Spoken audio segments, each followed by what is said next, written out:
ഇനി ചേച്ചിയുടെ കാര്യം വേണ്ടി മാപ്പ് പറയും. നീ ചെയ്ത തെറ്റിന് നീ തന്നെ പ്രായശ്ചിത്തം ചെയ്യണം.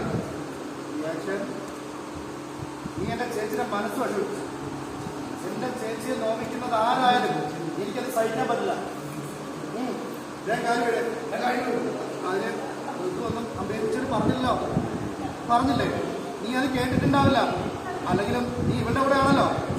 നീയൊക്കെ കൂടി അവിടെ വഷളാക്കുന്നത് പറഞ്ഞു. പ്രതാപ, ഞാൻ നിന്നോട് നുണ പറയുന്നത് നീ വിചാരിക്കുന്നുണ്ടോ? എനിക്കൊരു വിശദീകരണം വേണ്ട ചേച്ചി.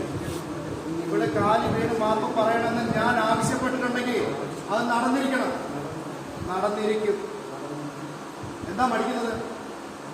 എന്നെ അനുസരിക്കാൻ പാടില്ലാന്നുണ്ടോ? എന്നെ അനുസരിക്കാൻ പാടില്ല വേണമെന്നില്ല.